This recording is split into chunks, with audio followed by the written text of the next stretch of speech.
Hi, this is Craig Meyer, Full Comfort Pottery. I'm doing a series of short videos to help you save time and money in your studios. Things I've come up with that work for me, maybe they'll work for you. Hope you enjoy watching this one. We just took delivery on our new Paragon TFN 24 kiln. It's great. The old L&L kiln or Econo kiln that we've had for years and years is slowly wearing out, but it's still functional. We use it more for bisque firing now, and we'll dedicate the larger one to higher fire pieces. It's great. It's probably another half as big as the old L&L kiln. Got a lot more space for larger firings, bigger pieces. I'm going to show you a tip on what I've come up with for maximizing the space in your kiln and loading it in the least amount of effort.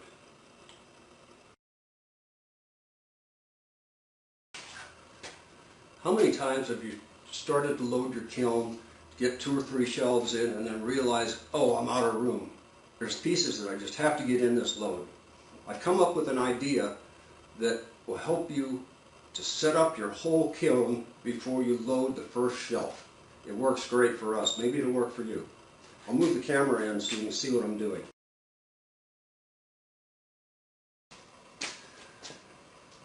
Our new Paragon kiln came with half shelves. They're 21 inches in diameter, cut in half.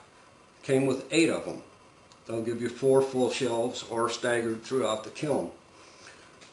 One way you can set it up to where you can lay out all your pieces on the shelves without picking up these heavy shelves. They're heavy, they're fragile, you don't want to break them. Leave them on the shelf until you have to move them. Watch this.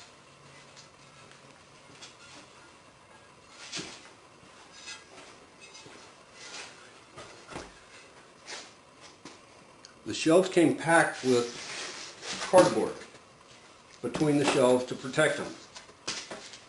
They're the same size as the shelves, even rounded. Works great. Put the shelf on the cardboard.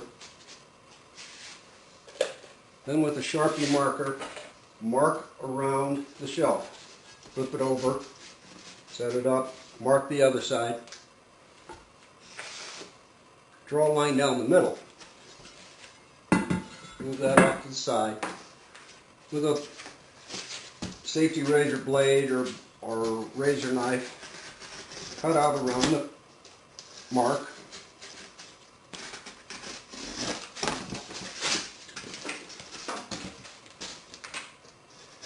You want to do this for every shelf or set of shelves that you have.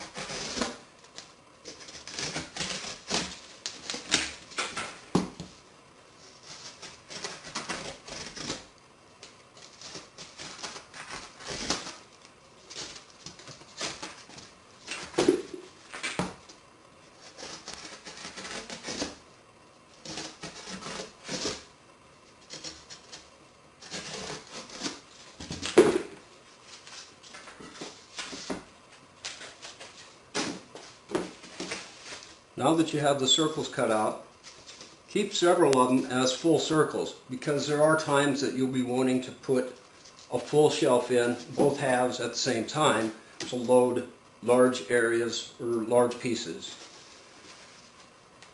So 2 or 3 of them as full, and then the other ones cut in half, so that you have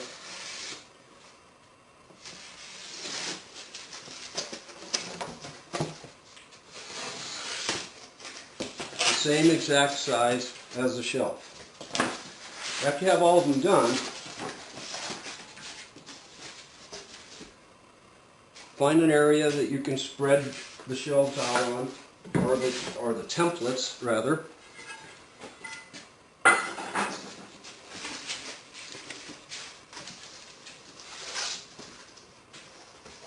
And you want this in an area that is going to be kind of uncluttered, and you're not going to have to move things once you put them up. Make it close to your kiln. I do all of my tables and everything in the studio on casters. Everything moves around. It's very great and easy to function that way. You can roll things out of the way if you need a large area for a larger table. Then you get your pieces and start laying them out on the templates. There's several that haven't been glazed yet. Do that. Then also, you take your posts and put on there at the same height. That way you can add up all of the different heights of the different shelves. You can see what needs to go higher and stack if you've got some tall pieces. You're building everything on a flat surface though, not in the kiln. Okay, that one's not going to work. That one will work.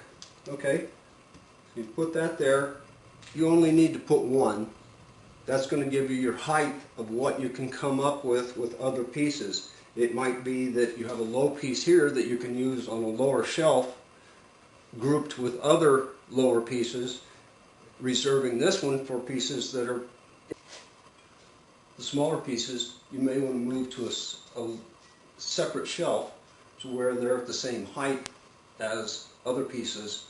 That way you're utilizing the shelf to the best advantage. Keep all of the heights similar. That way your posts, you only have a limited number of posts usually, so they can all be used on that shelf. The other one would be smaller, or you'd have one that comes up. You can put the cardboard there to make sure that you have your clearance. It works really great. It saves us a lot of time, damage to pieces being knocked around inside the kiln because we have to move it to know exactly where it goes. This way, it's all set up. You take your shelf, your template of your shelf, you say, okay, it goes at this level. You can also number these to where if you have different firing ranges within your kiln that you know about, that you want to control some glazes on, you can put them at the right level.